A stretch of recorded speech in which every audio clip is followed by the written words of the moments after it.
नमस्कार, आप देख रहे हैं इंडिया वॉइस और मैं हूं आपके साथ श्रुति अंगद। बुलेटिन करते हैं शुरुआत। सीएम योगी आदित्यनाथ का गोरखपुर दौरा है। आज सुबह मंदिर में पूजा अर्चना, गौ सेवा करेंगे।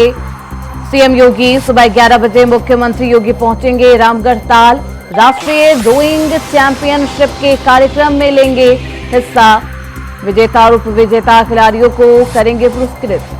तो 11 बजे मुख्यमंत्री योगी आदित्यनाथ रामगढ़ ताल पहुंचेंगे। सीएम योगी आदित्यनाथ का गोरखपुर दौरा है, 2 दिवसीय दौरे पर हैं और आज सुबह मंदिर में पूजा अर्चना, गौ सेवा करते हुए नजर आएंगे। उसके बाद जनता दरबार भी लगाया जाएगा। वहीं सुबह 11 बजे मुख्यमंत्री योगी आदित्यनाथ रामगढ़ ताल पहुंचेंगे। राष्ट्रीय रोइंग चैंपियनशिप के कार्यक्रम में सम्मिलित होंगे। तो विजेता और उपविजेता खिलाड़ियों को करेंगे पुरस्कृत। 11 बजे मुख्यमंत्री योगी आदित्यनाथ रामगढ़ ताल पहुंचने वाले हैं। 2 दिवसीय दौरे पर है, बेहद अहम दौरा। हमारे साथ हमारे संवाददाता अवनीश मणि त्रिपाठी जुड़ चुके हैं। अवनीश, 2 दिवसीय दौरे पर है सीएम योगी आदित्यनाथ, क्या कुछ आज अहम कार्यक्रम रहने वाले? जी, उत्तर प्रदेश के मुखिया का गोरखपुर में 2 दिवसीय दौरा है। आज दौरे का दूसरा दिन है। सुबह उन्होंने जो है बाबा गुरु गोरक्षनाथ की पूजा अर्चना की, उसके बाद जो है गौओं की सेवा की, गुड़ खिलाए और जनता दर्शन लगाए। दूर दराज से आए फरियादियों की फरियाद सुनी। सबसे अधिक महिलाएं जनता दर्शन में पहुंची थी। लगभग 300 से ऊपर की भीड़ मौजूद थी। हम आपको बता दें कि जो सबसे अधिक मामले थे वो जमीनी विवाद को लेकर के आए और राजस्व विभाग के कर्मचारियों की शिकायतों की थी, पुलिस विभाग के कर्मचारियों की शिकायतों की थी। और मुख्यमंत्री महोदय ने जो एक एक करके सभी की समस्याओं को सुना और संबंधित अधिकारियों को दिशा निर्देश भी दिया। साथ ही आज करीब 11 बजे रामगढ़ ताल स्थित एक कार्यक्रम में वो सम्मिलित होंगे बतौर मुख्य अतिथि। उसके बाद खिलाड़ियों को पुरस्कृत भी करेंगे। उपविजेता और विजेता को जो है वो पुरस्कार देकर के सम्मानित भी करेंगे। बिल्कुल, ऐसे में उपचुनाव भी है। गोरखपुर का दौरा है सीएम योगी आदित्यनाथ का, 2 दिवसीय दौरे पर है सीएम योगी आदित्यनाथ। अवनीश, सुरक्षा व्यवस्था के लिहाज से क्या कुछ प्रशासन की तरफ से व्यवस्थाएं की गई है? जैसा कि आप जान रहे हैं कि समय त्योहार है और त्योहारों को मद्देनजर रखते हुए ADG zone, SSP Gorakhpur, DM Gorakhpur लगातार ड्रोन कैमरे से और तमाम सीसीटीवी कैमरे के तमाम माध्यम से जो है निगरानी भी कर रहे हैं। युद्ध स्तर पे लगातार करीब 3000 से ऊपर पुलिसकर्मी लगाए गए हैं। और गोरखपुर में अगर हम सुरक्षा व्यवस्था की बात करें तो उत्तर प्रदेश के मुखिया जब अपने गृह जनपद पर रहते हैं तो लगभग 10 किलोमीटर दूर से ही बैरिकेडिंग कर दी जाती है, रूट डाइवर्जन कर दिया जाता है। वहीं अगर हम ट्रैफिक व्यवस्था की बात करें, संजय सिंह जो एसपी हैं, लगातार वो भी युद्ध स्तर पे लगे हुए हैं। ट्रैफिक व्यवस्था भी 4/24 है। प्रशासनिक व्यवस्था गोरखपुर में निरंतर जो है 4/24 देखने को मिलेगी। बिल्कुल, अगर अवनीश राष्ट्रीय रोइंग चैंपियनशिप इस कार्यक्रम की बात करें जिसमें मुख्यमंत्री योगी आदित्यनाथ सम्मिलित होने वाले हैं, कितना खास ये कार्यक्रम? कि हर प्रांत के लगभग खिलाड़ी पहुंचे हुए हैं और अपनी अपनी प्रतिभाओं को दिखाने का प्रयास करेंगे। मुख्यमंत्री महोदय उसमें बतौर मुख्य अतिथि रहेंगे और उनकी प्रतिभाओं से वो अवगत होंगे। उसके बाद जो उपविजेता विजेता होगा उसको वो सम्मानित भी करेंगे। तो कब तक वापस लखनऊ जाएंगे सीएम योगी आदित्यनाथ? 11 बजे तो रामगढ़ ताल रहेंगे। उसके बाद करीब देर शाम लखनऊ के लिए वो प्रस्थान करेंगे। बहुत शुक्रिया अवनीश आपका इन तमाम जानकारियों के लिए। तो राष्ट्रीय रोइंग चैंपियनशिप के कार्यक्रम में बतौर मुख्य अतिथि शामिल होंगे सीएम योगी आदित्यनाथ। विजेता और उपविजेता खिलाड़ियों को पुरस्कृत करते हुए नजर आएंगे। वहीं बहराइच में महाराजगंज हिंसा का मामले में एक और वीडियो सोशल मीडिया पर वायरल। उग्र दंगाइयों ने बोला था 4 पहिया वाहन पर हमला।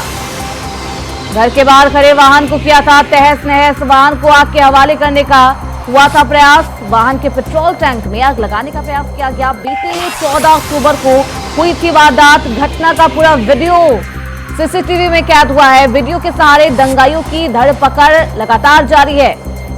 तो बहराइच हिंसा का ये पूरा मामला है जिसमें राम गोपाल मिश्रा की निर्मम हत्या कर दी गई और अब इसमें एक सीसीटीवी फुटेज भी सामने आया जो कि सोशल मीडिया पर वायरल है और प्रशासन इस सीसीटीवी फुटेज के आधार पर दंगाइयों पर नकेल कसने की फिराक में। तो इस खबर पर ज्यादा जानकारी के साथ हमारे सहयोगी कुंवर दिवाकर सिंह हमारे साथ मौजूद है। कुंवर, बहराइच हिंसा की आग अभी भी सुलग रही है और एक और सीसीटीवी फुटेज प्रशासन के हाथ लगा है।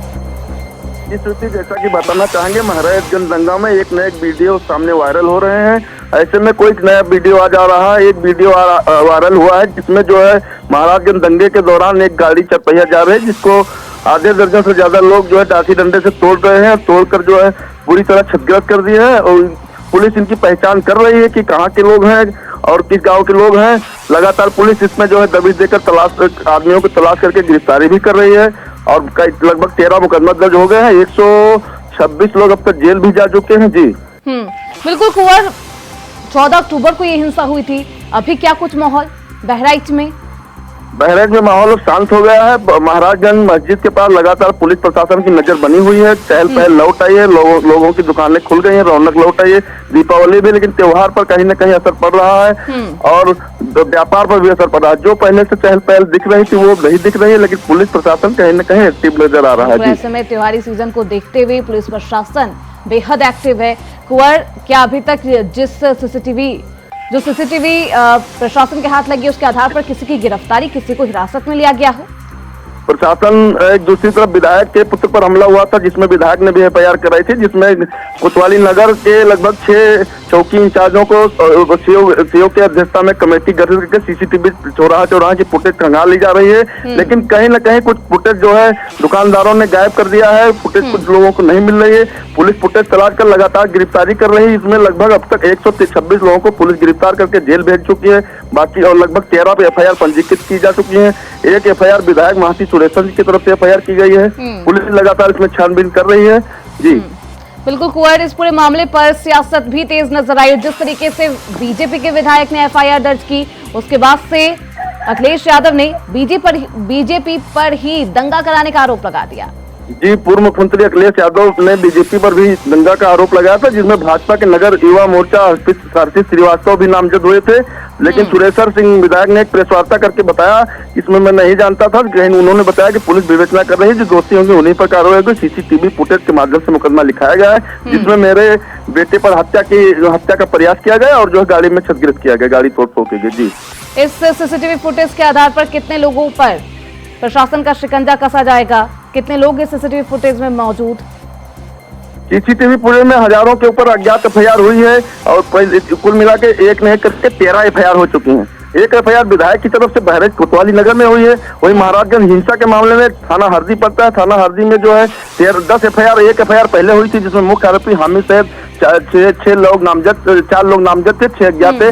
बाकी एक नए टावर तोड़ जितने भी घटनाएं हुई, इस पर अलग अलग एफआईआर हो रहे हैं, जिसमें पुलिस तलाश कर रही है और सब लोगों का अज्ञात है। सीसीटीवी फुटेज के माध्यम से लोगों की गिरफ्तारी कर जेल भेजे जा रहे हैं। जी, जिसमें हिंदू लोग कल धरना प्रदर्शन देकर एक ज्ञापन दिए थे। हिंदू संगठन के लोग आरोप लगाए थे पुलिस पर कि लगातार हिंदुओं का उत्पीड़न हो रहा है और जिसमें हिंदू भी जेल जा रहे हैं, मुस्लिम पक्ष के भी जेल जा रहे हैं। जो सीसीटीवी में आ रहे हैं, पुलिस दोनों पक्षों को जेल भेज रही है। जी, किसी समुदाय विशेष पर शिकंजा नहीं कसा जा रहा, बल्कि जिसका भी चेहरा सीसीटीवी फुटेज में मिलता है उसके आधार पर प्रशासन का शिकंजा कसा जा रहा है। बहुत शुक्रिया कुंवर आपका इन तमाम जानकारियों के लिए।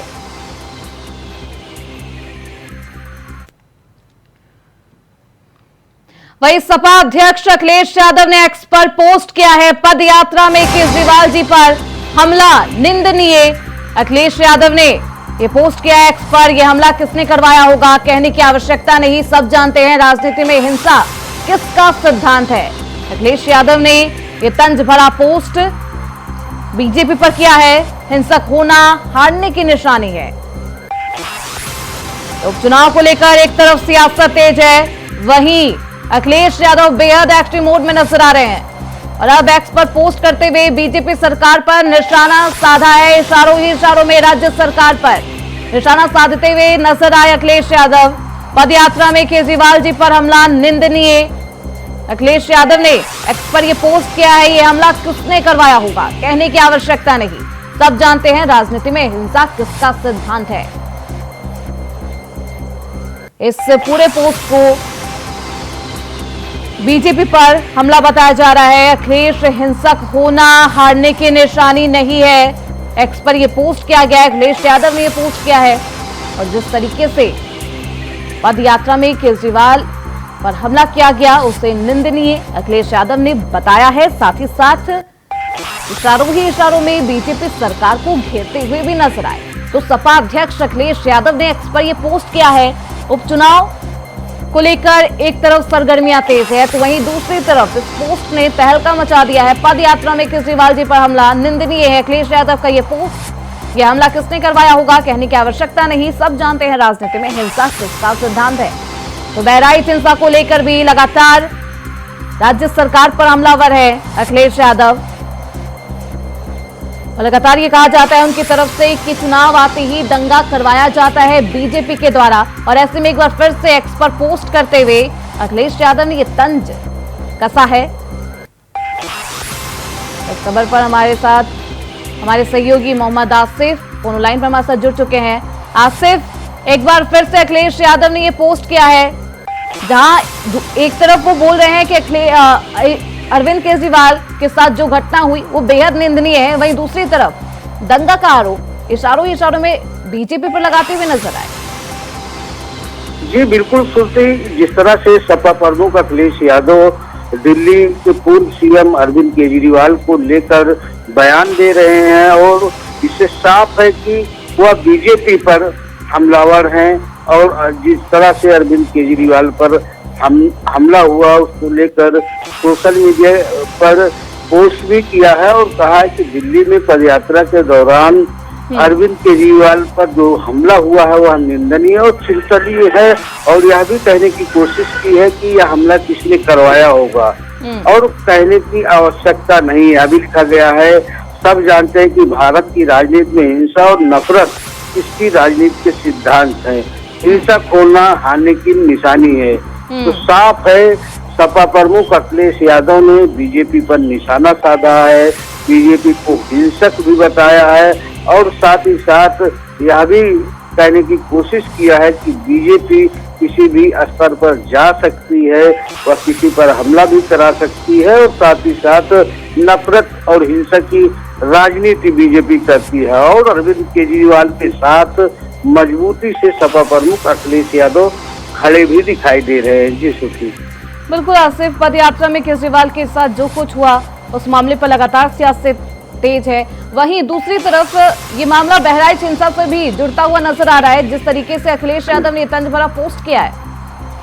देखिए, कम शब्दों में सपा प्रमुख अखिलेश यादव ने कई मुद्दों को हवा दी है। अगर राजनीतिक हिंसा की बात करें तो बहराइच में जो सांप्रदायिक हिंसा हुई है उसको कहने की कोशिश की है। और जिस तरह से हमले की बात करें तो हमले को लेकर अरविंद केजरीवाल पर हमला हुआ ही है।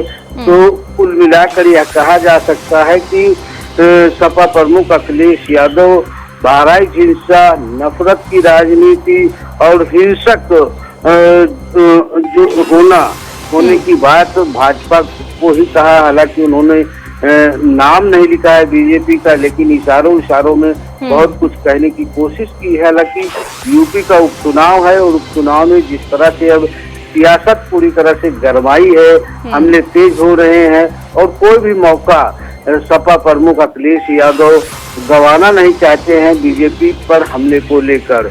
हालांकि सपा पर भी लगातार डिप्टी सीएम केशव प्रसाद मौर्य हमला कर रहे हैं, उनके कई मंत्री कर रहे हैं। लेकिन जिस तरह से अरविंद केजरीवाल पर ये जो हमला हुआ है उसको लेकर बीजेपी पर बड़ा हमला कहा जा सकता है। जी बिल्कुल आसिफ, जिस तरीके से उस हमले को लेकर लगातार सियासत तेज है और अब इस पोस्ट को लेकर बीजेपी की तरफ से क्या कुछ प्रतिक्रिया सामने आई?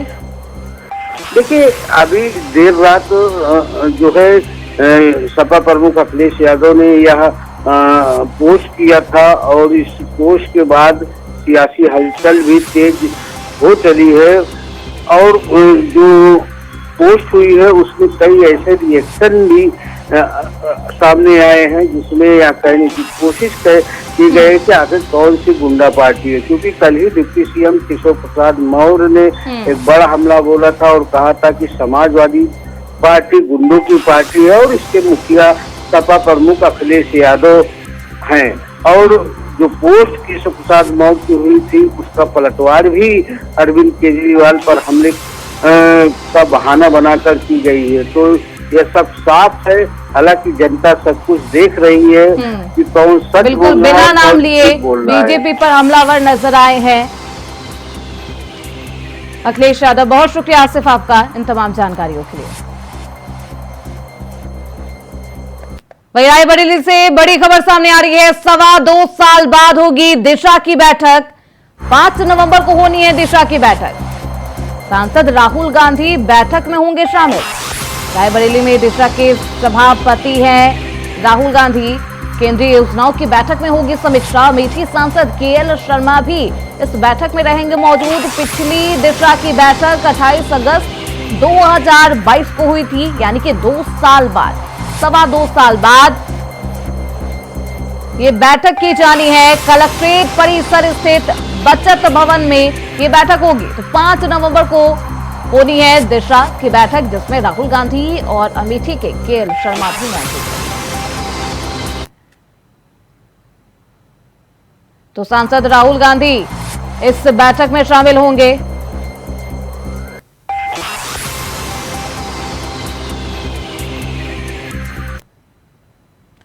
वही गांव में नागिन का इंतकाम जारी है। नागिन ने एक महिला को फिर डसा है।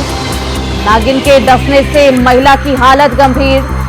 नागिन ने अब तक 6 लोगों को डसा, 3 की हुई मौत। शाहपुर से ये बड़ी खबर सामने आ रही है। नागिन के आतंक से गांव में मचा है हड़कंप। वन विभाग नागिन को पकड़ने में नाकाम साबित है। थाना बहादुरगढ़ के गांव सदरपुर का ये पूरा मामला बताया जा रहा है। शाहपुर से ये बड़ी खबर सामने आ रही है, जहां नागिन का इंतकाम लगातार जारी है। नागिन ने अब तक 6 लोगों को डसा है, जिसमें 3 लोगों की मौत हो गई है। और अभी तक वन विभाग के द्वारा नागिन को पकड़ा नहीं गया है। विफल है वन विभाग। तो गांव में दहशत का माहौल है और नागिन का इंतकाम हापुड़ में जारी है। तो गांव में नागिन का इंतकाम जारी है। नागिन ने अभी तक 6 लोगों को डसा है, जिसमें 3 लोगों की मौत हो गई है।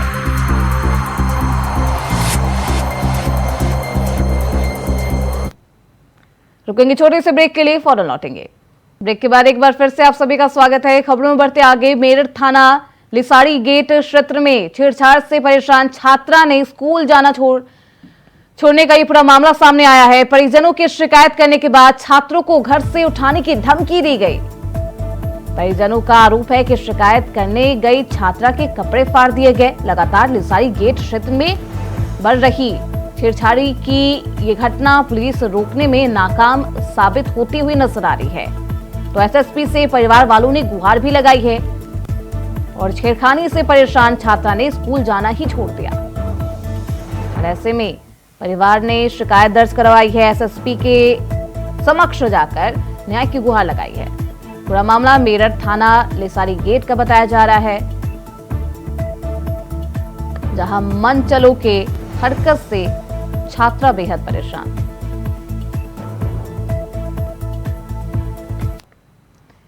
वहीं उत्तर प्रदेश के कन्नौज में मच्छर अगरबत्ती बनाने वाली फैक्ट्री में गैस रिसाव होने का मामला सामने आया। फैक्ट्री में गैस रिसाव होने से 2 महिलाओं की मौत हो गई। 2 महिलाओं की हालत गंभीर बताई जा रही है। इलाज के लिए कानपुर रेफर कर दिया गया है, जहां पर महिलाओं का इलाज चल रहा है। फैक्ट्री से काम करके घर लौटने पर महिलाओं की तबीयत बिगड़ गई थी।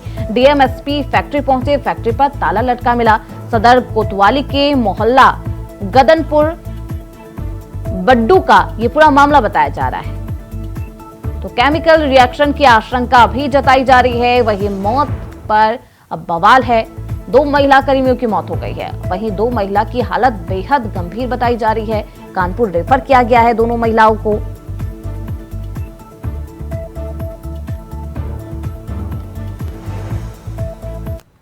ये आज सुबह थाना कोतवाली कन्नौज क्षेत्रांतर्गत मकरंद नगर एरिया में 2 लड़कियों की मृत्यु होने की सूचना प्राप्त हुई थी। मौके पे पुलिस बल पहुंचा।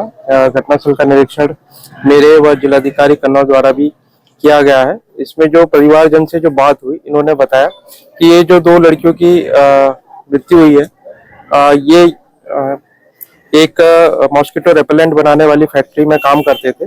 कल ये लोग वहाँ काम करके जब कर रहे थे, वहाँ पे इनकी तबीयत खराब हुई थी। फिर ये लोग घर आए थे और घर में और तबीयत खराब होने पे इसमें जो एक लड़की मृतिका है, गौरी, उम्र लगभग 22 वर्ष, इसको इनके परिवारजन कानपुर ले गए थे इलाज के लिए, जहाँ पे इसकी रात्रि में लगभग 12:30 बजे मृत्यु हुई। दूसरी जो महिला है, प्रिया, उम्र 23 वर्ष, ये इसका स्थानीय इलाज कराया गया और इसके बाद ये घर पे ले आए, जहाँ पे घर वालों ने बताया कि रात्रि में इसकी तबीयत सामान्य लग रही थी। आज सुबह लगभग 8:30-9 बजे इसकी मृत्यु हुई है। इसके अलावा 2 अन्य लड़कियां हैं, उम्र लगभग 35 वर्ष, जो अभी कानपुर में इलाजरत है। वही यूपी उपचुनाव में एक भी सीट न मिलने के बाद निषाद पार्टी को लेकर सवाल उठने लगे हैं। आखिर अब निषाद पार्टी का अगला कदम क्या होगा? बीजेपी के साथ ही रहेगी या चुपचाप बैठकर सियासत का मजा लेती हुई नजर आएगी? फिलहाल निषाद पार्टी और संजय निषाद को बीजेपी ने क्यों दरकिनार कर दिया है, जिसको लेकर इंडिया वॉइस संवाददाता रमन मिश्रा ने संजय निषाद से खास बातचीत की। सुनिए। चुनाव की सीटों पर भारतीय जनता पार्टी ने जैसे ही सूची जारी करी, उसके बाद में सवाल उठा कि क्या निषाद पार्टी के साथ धोखा हो गया, क्योंकि सहयोगी दल आरएलडी को भाजपा ने 1 सीट दी, लेकिन निषाद पार्टी, जो कि इन्हीं की सीट खाली हुई थी, वहां पर निषाद पार्टी का कैंडिडेट नहीं दिया गया। हमारे साथ बात करने के लिए पार्टी के राष्ट्रीय अध्यक्ष संजय निषाद जी हैं। क्या हुआ सर, बड़े भाई ने छोटे भाई का हिस्सा मार लिया, क्या कहेंगे?